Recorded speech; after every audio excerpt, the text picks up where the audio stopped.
You just gotta press the space bar a couple times. This first one is called Understanding the Source.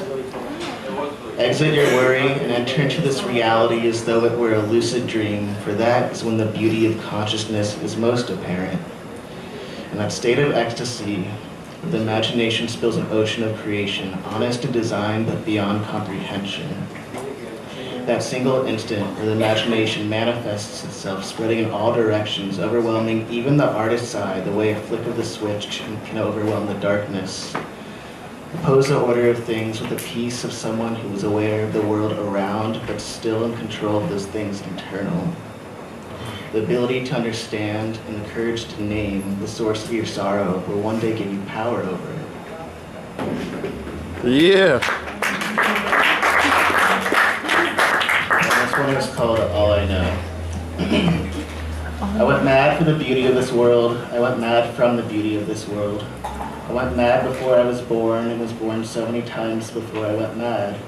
In the slow motion train wreck of my reckless early 20s artistry, which ultimately killed my sense of self, derailed my train track purpose and hijacked my make-believe sanity after demolishing my ability to believe in others. I committed suicide to too many of myselves and fragmented the few that remain, with tobacco pipe dreams drenched and drowned in alcohol nightmares, sedated by endless hits of marijuana, skies of bong-ripped clouds, antidepressants, and salvia divinorum midnight daydream delights. Poetry wasn't always a joke. It didn't always make a lot of sense, but it wasn't always a joke. My loss is the strangest kind of loss, the gaining of seeing something that can't be unseen and blinds for all eternity. I blunted my mind until it was no longer sharp. I stabbed my heart with cloakless in the day dagger memories that cut even deeper at night, reminding me of how I used to use my arms as canvases and a Swiss Army knife as something I should not have. I knew how much shame it would cause. I would have tried so much harder to be kinder to the skin I cut into and carved away, and I still wonder why my skin hasn't been touched by a loving hand in years, years, years.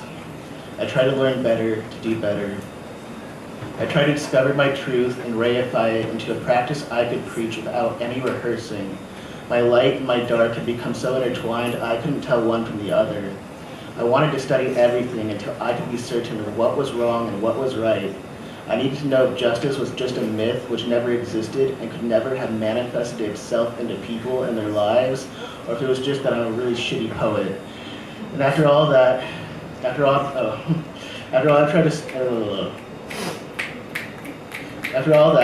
tried to study, all I managed to learn after listening to the university professors, the homeless, the professional poets, the street corner spoken word artists, the madmen and the dancing queens, the travelers, the boomers, the millennials, the X-Geners, the Y generation, Twilight Generation, Forgotten Generation, aren't they just part of the millennials anyway generation? The downtrodden, the voiceless, the limbless, the heartless, the fearless, the careless, the hopeful and the grateful, the cognitively unconventional and the mentally unstable, the doctors to be and the lawyers in training, the rising athletes and the almost made it actors, the quiet sculptors, the serious painters, the everyman's man, the lonely girl, the ones on the verge of death and the ones who claim to be on the verge of understanding everything. After listening to all of them, I have finally found the two things I can be certain about in this life. I don't know anything, but I feel everything. I don't know anything, and I feel everything. Thank you. Yeah.